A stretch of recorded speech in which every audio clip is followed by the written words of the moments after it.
आपका यूनिक प्रज्ञान यूट्यूब परिवार में मैं प्रज्ञान सर हार्दिक स्वागत करता हूं, वंदन करता हूं, अभिनंदन करता हूं। प्यारे साथियों, परीक्षा रिमाइंडर अध्ययन श्रृंखला में हम लोग हिंदी साहित्य के उन महत्वपूर्ण तथ्यों पर चर्चा कर रहे थे जो कि परीक्षा की दृष्टि से काफी इंपॉर्टेंट तथ्य थे। और इस अध्ययन श्रृंखला में आज की पाठचर्या को हम लोग वहीं से प्रारंभ करने वाले हैं जहां पर कल की पाठचर्या में लिया था विराम। तो आज की पाठचर्या को प्रारंभ करें इससे पूर्व फटाफट सेशन को लाइक और शेयर कर दीजिए। चैनल पर पहली बार होंगे तो चैनल को सब्सक्राइब करना और बगल में बने हुए बेल आइकन से ऑल बटन को प्रेस करना बिल्कुल ना भूलें। तो बिना समय गंवाए प्रारंभ करते हैं आज की पाठचर्या और देखते हैं आज की पाठचर्या का अध्ययन बिंदु।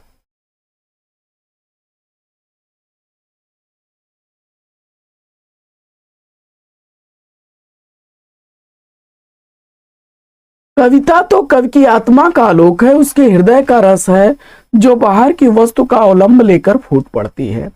यह कथन रामधारी सिंह दिनकर जी का है। और आगे बढ़ते हैं, देखते हैं नाभादास द्वारा लिखे गए भक्तमाल में रामानंद के 4 शिष्यों का क्रम अनंतानंद, सुखानंद, सुरसुरानंद और नरहरयानंद था। अलंकार को काव्य की आत्मा मानकर रस का महत्व गौण करने वाले कौन हैं? तो जवाब हो जाएगा आचार्य भामा। सूर सागर के पदों का भावानुसरण करते हुए श्री कृष्ण के जीवन चरित्र का चित्रण इस कवि ने किया। तो जवाब हो जाएगा ब्रजवासी दास ने। राम और सीता के विवाह के अवसर पर मिथिला की नारियों से गारी गीत गवाने का कार्य किया है आचार्य केशव दास ने। वहीं सुजान कुमार उस्मान द्वारा लिखी गई रचना चित्रावली का नायक है और भारतेंदु हरिश्चंद्र द्वारा लिखा गया नाटक सत्य हरिश्चंद्र क्षेमीश्वर या क्षेमेश्वर चंड कौशिक द्वारा लिखा गया जो है नाटक पर आधारित है। क्षेमेश्वर कृत चंड कौशिक नाटक पर आधारित है। आगे राम वृक्ष बेनीपुरी के अनुसार विद्यापति की रचनाओं का कालक्रम पहले कीर्तिलता, फिर भू परिक्रमा, इसके बाद पुरुष परीक्षा, उसके बाद कीर्ति पताका है। आगे यह रचना न तो दर्शन है न किसी ज्ञानी प्रौढ़ मस्तिष्क का चमत्कार, यह तो अनंत है, एक साधारण मनुष्य का शंकाकुल हृदय ही है जो मस्तिष्क के स्तर पर चढ़कर बोल रहा है। रामधारी सिंह दिनकर द्वारा कहा गया यह कथन किससे संबंधित है? तो यह कुरुक्षेत्र काव्य कृति से अवतरित कथन है। काम कुंठा की शिकार स्त्री के चरित्र का चित्रण कृष्णा सोबती ने अपने उपन्यास सूरजमुखी अंधेरे में किया है। वहीं 19वीं शताब्दी के मध्यवर्गीय बनिया समाज के जीवन का यथार्थ चित्रण करना गौरी दत्त ने देवरानी जेठानी की कहानी उपन्यास में किया है। और उर्वशी काव्य कृति में रामधारी सिंह दिनकर जी ने काम आध्यात्म की समस्या को उठाया है। वहीं अज्ञे जी ने लिखा है कि हमें प्रयोगवादी कहना उतना ही सार्थक या निरर्थक है जितना कि हमें कवितावादी कहना। आगे आधुनिक नारी अब पूरी गरिमा, देह संपदा और वास्तविक सम्मान के साथ आई है। सब औरतें अब औरतें हैं, वे झूठी सती या वैश्याएं नहीं। इसलिए नई कहानी खलनायिकाओं में शून्य है। नई कहानी के संदर्भ में यह कथन कमलेश्वर का है। अभिव्यक्त की स्वतंत्रता का प्रश्न सुरेंद्र वर्मा के जिस नाटक में उठाया गया है वह नाटक है 8वां सर्ग। आगे बड़ा इंपॉर्टेंट कथन है शुक्ल जी का कि काव्य की पूर्ण अनुभूति के लिए कल्पना का व्यापार कवि और श्रोता दोनों के लिए अनिवार्य है। हिंदी में प्रचलित महामुद्रा शब्द का अभिप्राय क्या है? तो हिंदी में प्रचलित महामुद्रा का अभिप्राय होता है सिद्धि प्राप्ति हेतु स्त्री संसर्ग। जायसी के श्रृंगार में मानसिक पक्ष प्रधान है, शारीरिक गौण है। यह कथन आचार्य रामचंद्र शुक्ल जी का है। विठलनाथ ने वल्लभ संप्रदाय में जिस पूजा पद्धति का समावेश किया वह युगलोपासना पूजा पद्धति है। आगे पीताम्बर दत्त बड़तवाल ने रामचंद्रिका को फुटकर कविताओं का संग्रह कहा। वहीं प्रियमबद्ध केस कंबली अज्ञे द्वारा लिखे गए असाध्य वीणा के पात्र हैं। भारतेंदु ने जिस प्रकार हिंदी गद्य की भाषा का परिष्कार किया, उसी प्रकार काव्य की ब्रज भाषा का भी यह कथन आचार्य रामचंद्र शुक्ल जी का है। कथा की परीक्षा इतिहास की दृष्टि से नहीं, काव्य की दृष्टि से होनी चाहिए। पुरानी कथाएं काव्य ही अधिक हैं, इतिहास में एकदम नहीं। यह कथन आचार्य हजारी प्रसाद द्विवेदी जी का है, जो पृथ्वीराज रासो के संदर्भ में कहा गया कथन है। आचार्य हजारी प्रसाद द्विवेदी के अनुसार 14वीं-15वीं शताब्दी के हिंदुओं, मुसलमानों, सामंतों, शहरों, सेना के सिपाहियों और लड़ाइयों का जीवंत वर्णन विद्यापति द्वारा लिखित कीर्तिलता में हुआ है। सूर सागर में जगह जगह दृष्टिकूद वाले पद मिलते हैं, यह भी विद्यापति का अनुकरण है। यह कथन आचार्य रामचंद्र शुक्ल जी का है। आगे, वह संध्या और किशोर मन का मनोवैज्ञानिक अंकन करने वाला गे का उपन्यास शेखर एक जीवनी है। पद्मावती समय पृथ्वीराज रासो का अंश है। वहीं संखी संप्रदाय का उपास्य तत्व रूप और प्रेम है। केवल प्रेम लक्षणा भक्ति का आधार ग्रहण करने के कारण कृष्ण भक्ति शाखा में अश्लील विलासिता की प्रवृत्ति जागृत हुई। यह विचार आचार्य रामचंद्र शुक्ल जी का है। बर्बरता की पहली सीढ़ी से सभ्यता की अंतिम सीढ़ी तक युद्ध मनुष्य जाति का साथ देता आया है। यह कथन महादेवी वर्मा द्वारा लिखे गए निबंध युद्ध और नारी से है। आगे, रईस साहूकार मदन मोहन ने अंग्रेजी सभ्यता की नकल और अव्यय की कथा लाला श्रीनिवास दास द्वारा रचित परीक्षा गुरु उपन्यास में की है। रीतकालीन आचार्यों की 3 श्रेणियां हैं: उद्भावक आचार्य, व्याख्याता आचार्य और कवि शिक्षक। सिपाही पुष्प की अभिलाषा नामक कविताओं के लेखक माखनलाल चतुर्वेदी हैं। वे दिन, रुकोगी नहीं राधिका, 7 नदियां एक समुंदर उपन्यास विदेशी पृष्ठभूमि पर लिखे गए उपन्यास हैं। झूठा सच, क्षमा करें, तमस देश विभाजन की त्रासदी पर आधारित निबंध है, क्षमा करें, उपन्यास है। यशपाल का है और यह भीष्म साहनी का है। फिर शमशेर जुलेखा और वेंजिलो जैनेन्द्र कुमार के कहानियों के पात्र हैं।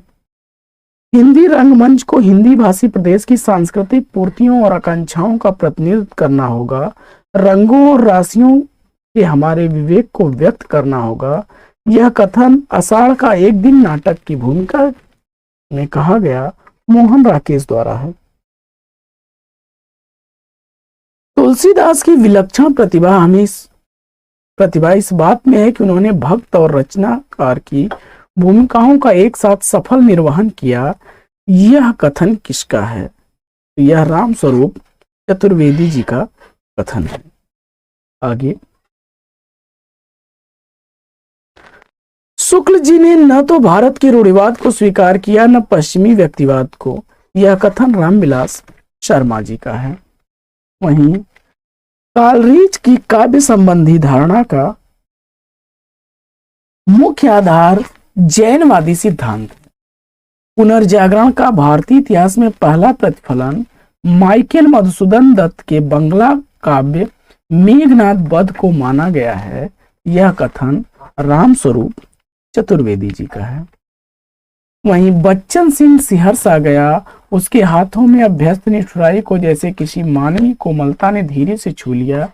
यह कथन राजा निर्वंशीय कहानी से अवतरित कमलेश्वर का। आगे,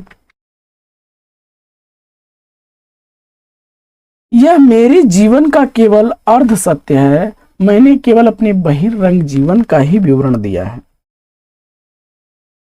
जहां तक अंतरंग जीवन का प्रश्न है, वह नितांत मेरा अपना है, आपको उसका सहभागी बनाने की उदारता मुझ में नहीं। यह वक्तव्य डॉक्टर नगेंद्र का है।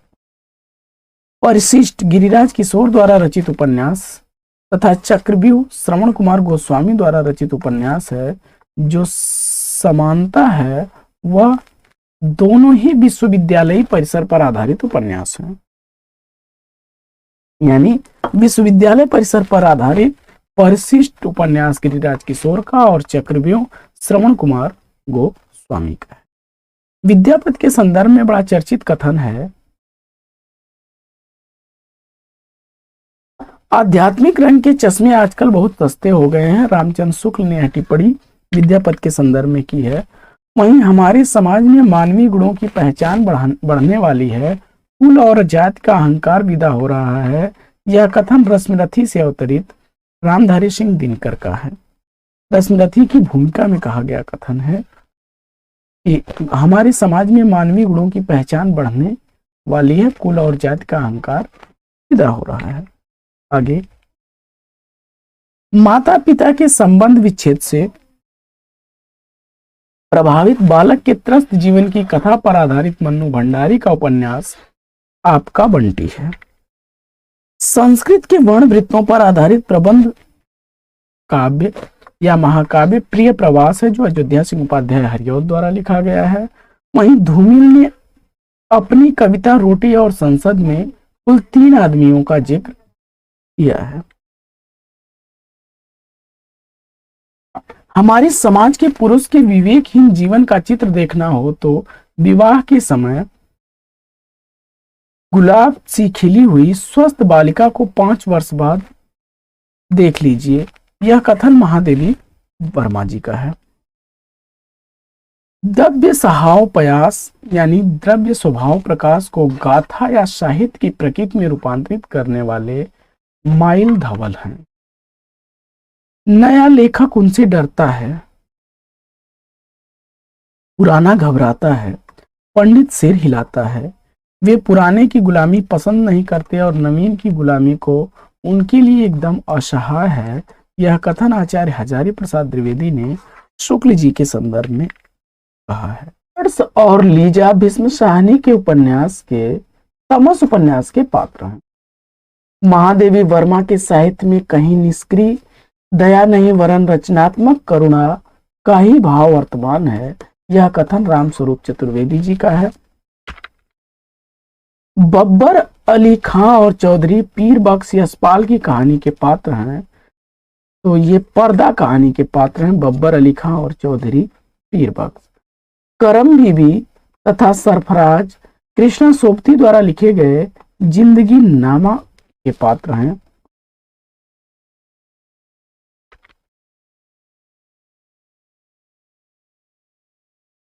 आगे, यदि श्रद्धा और मनु अर्थात मनन के सहयोग से मानवता का विकास रूपक है तो भी बड़ा ही भाव में श्लाघ्य है। कामायनी के संदर्भ में यह कथन जयशंकर प्रसाद जी का है। भवानी प्रसाद मिश्र की कविता सतपुड़ा के जंगल में गौ जाति पालकर बैठी है मुर्गी और तीतर। आचार्य शुक्ल के अनुसार हेमचंद द्वारा लिखा गया दयाश्रय काव्य के रचनाकार हेमचंद्र हैं। मलिक मोहम्मद जायसी की प्रेम कविता शीर्षक से हिंदी साहित्य के इतिहास में काल विभाजन और नामकरण किसने किया है? जवाब हो जाएगा जॉर्ज अब्राहम ग्रियर्सन महोदय ने साहित्य इतिहास ग्रंथ में। आधुनिक ईरान की पृष्ठभूमि पर रक्त रंजित क्रांति का चित्रण करने वाला उपन्यास 7 नदियां एक समुंदर है, नासिरा शर्मा द्वारा लिखा गया है। संस्कृति के 4 अध्याय ग्रंथ में दिनकर ने रविन्द्रनाथ टैगोर और मोहम्मद इकबाल को नवोत्थान के कवि के रूप में चित्रित किया है। हरिवंश राय बच्चन ने अपनी आत्मकथा क्या भूलूं क्या याद करूं में उत्तर प्रदेश के बस्ती जिले में जिस गांव का उल्लेख किया है वह अमोढ़ा है।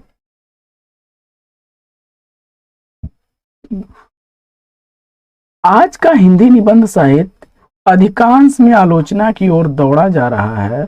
आजकल आचार्य तत्व की चाह रीत काल से भी कुछ बढ़ चढ़ी है। यह कथन बाबू गुलाब राय का है। आगे, मैत्रेयी पुष्पा द्वारा रचित वह उपन्यास जो ब्रज क्षेत्र के जीवन यथार्थ का चित्रण करता है वह चाक है। पार्वती सुखदेई दौलत राय देवरानी जेठानी कहानी उपन्यास के पात्र हैं। जगदीश चंद्र माथुर द्वारा रचित धरती धरना की अंतर वस्तु आधारित है पंजाब की ग्रामीण पृष्ठभूमि में दलित जीवन की कथा। चंपा जयशंकर प्रसाद द्वारा लिखे गए आकाशदीप कहानी की पात्र है और फारबिसगंज सिरपुर बाजार रेणु के तीसरी कसम उर्फ मारे गए गुलफाम कहानी में चित्रित है। कमला सहदेव मिसिर फणीश्वरनाथ रेणु द्वारा लिखे गए मैलांचल उपन्यास के पात्र हैं। भारत दुर्दशा के आखिरी अंत में भारत को जगाता है। आदिम रात्र की महक कहानी फणीश्वरनाथ रेणु द्वारा लिखी गई कहानी है जो ठुमरी कहानी संग्रह में संकलित है। चंद्रदेव से मेरी बातें हिंदी साहित्य की पहली कहानी थी जिसे अपने समय में राजनीतिक और अर्थनीति को केंद्रीय बनाया गया। यह कथन भवदेव पांडे का है। वहीं इतिहास की व्याख्या द्वंद्वात्मक पद्धति के आधार पर होनी चाहिए, यह कथन हीगल का है। चंद्रवरदाई ने पृथ्वीराज रासो में मुख्यतया छंद का प्रयोग किया है। वह छंद है कवित। आगे बड़े आदमियों को अपनी नाक दूसरों की जान से प्यारी होगी तो हमें अपनी नाक इतनी प्यारी नहीं। यह गोदान उपन्यास की धनिया पात्र का कथन है। वह उपन्यास जिसमें ईस्ट इंडिया कंपनी द्वारा भारत के आर्थिक शोषण और लूटपाट का चित्रण हुआ है वह परीक्षा गुरु है लाला श्रीनिवास दास द्वारा लिखा गया और जीवन की संकुलता और परिवर्तन की द्वंद्वात्मकता ने इस कविता के रूप विधान को जटिल और प्रभावशाली बना दिया है। बच्चन सिंह का यह कथन परिवर्तन कविता के संदर्भ में है जो कि सुमित्रा नंदन पंत द्वारा लिखी गई है। आज के व्यापक सामाजिक संबंधों के संदर्भ में जीने वाले व्यक्ति के माध्यम से मुक्तिबोध ने अंधेरे में कविता में अस्मिता की खोज को नाटकीय रूप दिया है। यह कथन नामवर सिंह जी का है।